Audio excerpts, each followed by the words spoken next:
How did you die? I was hugging my best friend. No, I mean, what killed you? I don't care.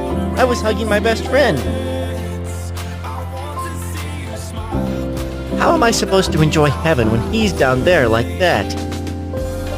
Don't worry. We'll send another dog to ease his pain. But first, you have to train her. Okay, the first thing you gotta know is what to do when he's sad.